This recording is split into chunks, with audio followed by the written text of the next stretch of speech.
Hey guys, Will from Boosted Media here. Today I'm going to be taking you through some of my recommended baseline settings for the newly released MOZA R3 bundle, which is also Xbox compatible. So before we get into today's video, firstly I want to make it abundantly clear right from the outset here that force feedback is a very subjective thing. What I like isn't necessarily going to match exactly what you like.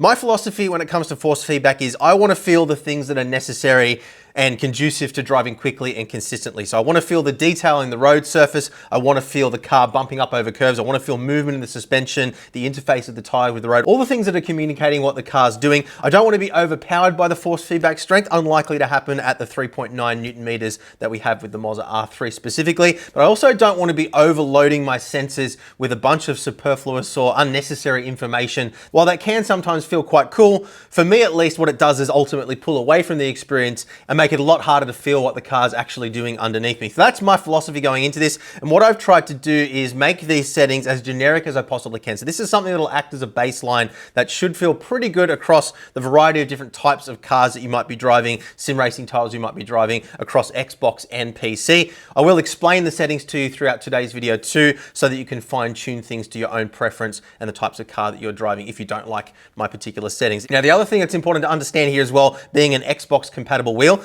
and not having a display on the wheel itself, is how you actually adjust the settings in the first place if you are playing on Xbox specifically. So there is a MOZA Racing app available for iOS, and this has all the same adjustments available as what we're going to be looking at on PC, with the exception of one area which I'll point out when we get to it. And this will simply just connect to your Wheelbase via Bluetooth. You can run it on your tablet if you happen to have a tablet on your sim rig, or just the phone that you keep with you at all times. So very simple to use there, and of course means that you do have the ability to fine tune things to your preference even if you are playing on Xbox, in lieu of course of having a display on the wheel that allows you to make adjustments on the wheel itself. So let's dive into the MOZA Pit House software now and take you through some of these settings, what they do, and some of my recommendations. Now we're running version 1.2.5.29 here in MOZA Pit House. Firmware updates over time may adjust these recommended settings too. There has been cases in the past where some of our recommended settings ended up not feeling very good at all when updates were made. So I would recommend, if these settings just don't feel right to you, something feels wrong, then definitely check out some of the MOZA communities for the latest settings from their community members. Let's dive in now, starting off with the front page here. So this just gives us our basic settings pertaining to the wheel and wheelbase. So we've got our steering angle adjustment here. This is purely just the sensitivity of the wheel and where the bump stops will end up. So at the moment, by default, we've got 900 degrees of rotation. We can wind that all the way up to 2,700 degrees. So that's going to be useful for those of you who might be running truck sims, for example. For your Formula One style cars, you're probably going to want to wind this down to around 360 degrees. For most sim racing titles, you'll have a sensitivity adjustment within the game itself. So the key here is just to make sure you're matching what's set in the game to what's set here as well, and just having it set so that wherever you want to feel that mechanical bump stop is where that happens. Now there is a separate adjustment if you want to adjust the two separately in the later settings that we'll go through, but for now that is all you need to know. Over on the right hand side here we have game force feedback intensity. This can be thought of kind of like an amplifier or attenuator depending on which way you go for the actual force feedback signal coming out of the game. So what I would generally recommend on a more low powered wheelbase like the R3, you're probably going to want to run this at 100%. If you do find that the wheelbase is just too powerful you overall, maybe if you've got children running on the rig or something like that, what you want to do is go into your base settings here and actually limit the maximum torque output. So that's going to mean that you're taking full advantage of the dynamic range available within whatever bounds you set here, rather than actually reducing the signal coming out of the game, which can have some other effects that'll make more sense as we get on through today's video. So that is the two main settings on the front page here pertaining to the wheelbase. We're then going to click back on our base settings here and start off with basic settings. So if you do want to try out some community created presets, you can do that through the load preset button here. Simply just point it to the file and that will load the preset specific to that base. You can also export your presets. If you really nail your settings and you want to share them within the community or within your mates, you can export those presets from here as well, or just create a completely new preset from here. Maximum steering angle, this is exactly what we were talking about before. And as I was mentioning, you can actually separate the sensitivity from the mechanical bump stop on the wheel. So if you want to have those asynchronous, you can do that. I can't really think of any reason why anybody would want to do that. For now, we're just going to leave it at 900 degrees and make sure that inside the game, we also have our rotation set to 900 900 degrees. Road sensitivity, this is purely just the strength of force feedback effects like textures in the road and so forth. I generally on a weaker wheelbase like this like to have these cranked up quite high, and you can see at the moment this is highlighted in red. That is because we've made an adjustment under our advanced settings that actually impacts this as well. So that'll all make sense a little bit later on in today's video as well. But for now, for the R3, I would recommend run this at sort of 9 to 10. If you're finding that the effects are just a little bit too strong across the board, you can wind this down, but we will show you how to fine tune this in more detail a little bit later on. Game force feedback intensity, exactly the same setting we were looking at before. That's either amplifier or attenuator for the signal coming out of the game. One thing I will mention in relation to that is you do want to make sure that the signal that's coming out of the game isn't clipping. Now, most sim racing titles like Assetto Corsa Competizione and iRacing do actually have a force feedback gauge, and that will actually max out if the signal coming out of the game is clipping. So it is important that you adjust your force feedback strength inside the game so that you're not clipping all the time. Now, with a weaker direct drive wheelbase like this, you will have to make some compromise here simply because there is a more limited dynamic range available in which to create all of those effects. So if you're winding down the game force feedback strength too much, what will happen is it basically just squishes everything down, so the weaker effects become even weaker still, and you're really just not taking advantage of the fidelity available within the direct drive base. So you may find under some circumstances you actually don't mind a little bit of clipping when you're doing things like bumping into other cars or walls, or areas where the detail in the force feedback isn't so important, in order to raise the level of force feedback effects like road textures and curbs, which are more important to feeling what the car's doing. So hopefully that makes sense. So I'd recommend in the case of the R3, leave the game force feedback intensity set to 100% and just adjust inside the game so you're not clipping all the time, only clipping if you're hitting walls or some sort of an event where it doesn't really matter what the force feedback feels like so much. That'll make a little bit more sense when we get into advanced settings a little bit later on today as well. Maximum wheel speed, this is basically just how quickly the wheel is able to rotate and respond. So this is very much a personal preference thing. For your more GT style cars, I tend to like to have this around sort of 50%, as you can see here. If you're drifting, you may find you want to have the wheel a little bit more snappy and responsive just to match the slip angle of the car, but purely subjective here. So just fiddle around with this and find the setting that feels right for the sim and the car that you're driving. The higher you wind this up, the more snappy and responsive the wheel's going to feel. There will become a point where it just starts to feel overly snappy and just unrealistic in general. So 50%, what I feel is pretty good as a general all-rounder kind of setting that's going to suit most people.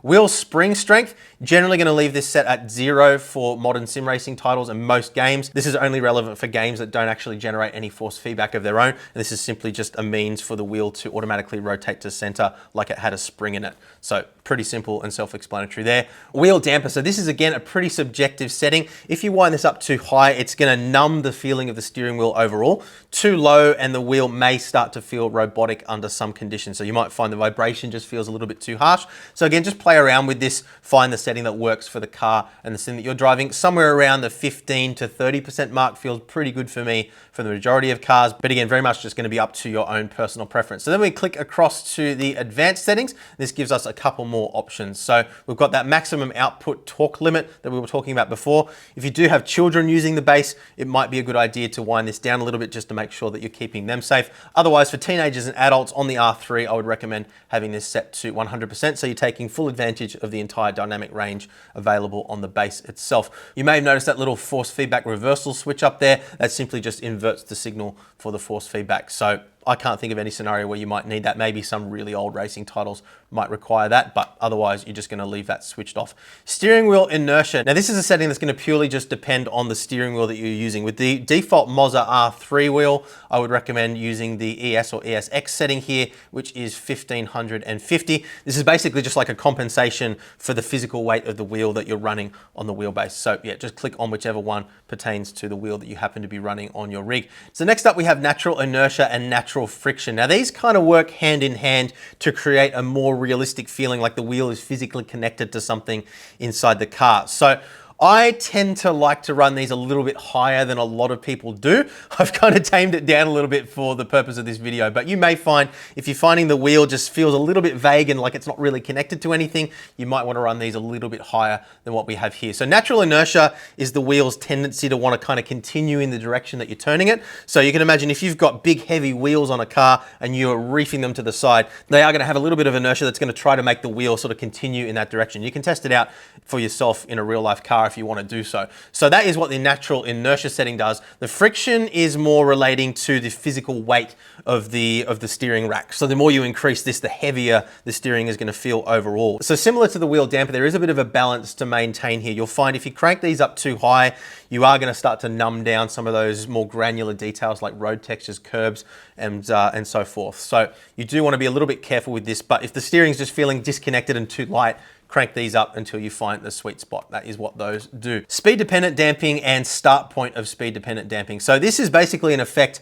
that can increase the damping on the wheel overall, exactly the same as what we talked about before, but relative to the speed that you're traveling inside the sim. So if you're finding that the wheel just doesn't feel realistic at high speed or low speed, you can vary this to counteract that. Honestly, I haven't really found a scenario where I felt the need to increase either of these, so I would recommend just leaving them both at 0. But the top one would be the amount of damping, and then the bottom one would be the speed at which you want that damping to take effect. So pretty self-explanatory once again. Then we start to get into some of the more hardcore settings. So force feedback effect equalizer. So just like an equalizer on an audio system, this allows you to increase the amplitude or the strength of force feedback effects within certain frequency bands. So across the top here, you can see labels which indicate what kind of effects you can feel at each frequency range. So if you're finding that, say, overall the effects feel pretty good to you, but you've wished that the ABS felt a little bit stronger, or maybe the curbs were a little bit overpowering, what you could do is you could crank up or crank down the force feedback at these various different frequency levels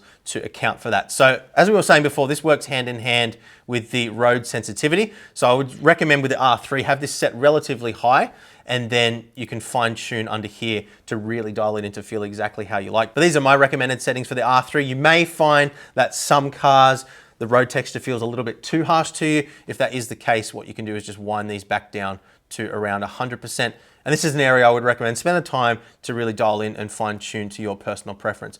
Then lastly, we have bass force feedback curve. Now this is the setting that I was saying before isn't available on the phone app. So you will only have this available on PC at the time that we're making this video at least.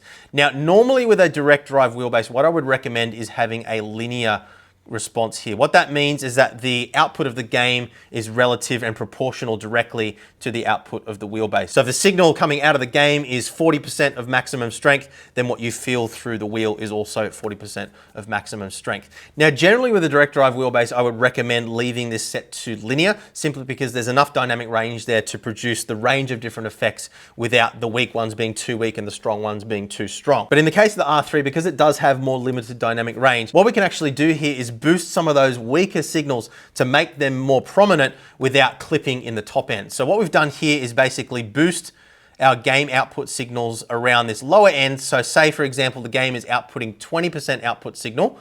What we're actually feeling is a little bit over 30%, about 35% output signal in the wheel. So what that means is that when I'm bumping into walls, I'm not just clipping and the wheelbase isn't feeling completely robotic, but I'm also boosting up some of those weaker signals so that things like road textures and vibrations, minor contact with other cars feel a little bit stronger than they would otherwise. So again, personal preference here. You can fine tune this to your heart's content. For ACC, I found that this felt pretty spot on. For iRacing, again, depending on the car that you're driving, you may want to go a little bit more linear than this. The parabolic preset is actually a little bit too aggressive for me, so I did dial this back a little bit. So just to give you the values here, I've got a X value of 20 and a Y value of 34, an X value of 41 and 59 here, 60 and 75, 80 and 89, and then 100 and 100 for the top value. If we go to fully parabolic, you can see now that is far, far, far more aggressive. What I found was that this was just a little bit too over the top for me, and it did make some of those road textures just feel a little bit more grainy and robotic overall. So somewhere between this and linear felt pretty good to me. Miscellaneous, nothing really that you need to worry about here. If you do want to adjust the mechanical feeling of those bump stops in either direction, you can do that here. So that is a stiffer setting up at 10 and a softer setting down at 1. I actually quite like the feeling of number 1. And I think that feels pretty authentic. You can soft limit the game force feedback strength here as well if you wish to do so. And you can also adjust the temperature control strategy here too. Now, hopefully these settings that I've given you don't cause overheating for anybody. We did test this quite extensively and I didn't run into any issues on my particular example. But what this will basically do is ramp down the strength of the force feedback over time as the temperature of the base comes up, just to make sure that everything is nice and safe. And that can be more conservative or more radical. So on the conservative setting, as you can see here, it tries to limit the wheelbase temperature to about 50 degrees Celsius. On the radical setting, it'll allow the base to get up to 60 degrees before doing similar things. Simple as that, guys. So that is a quick rundown on the force feedback settings that I would recommend as a baseline for the MOZA R3. Please do share your own recommendations among the various communities as well, and enjoy your R3 wheelbase. See you later.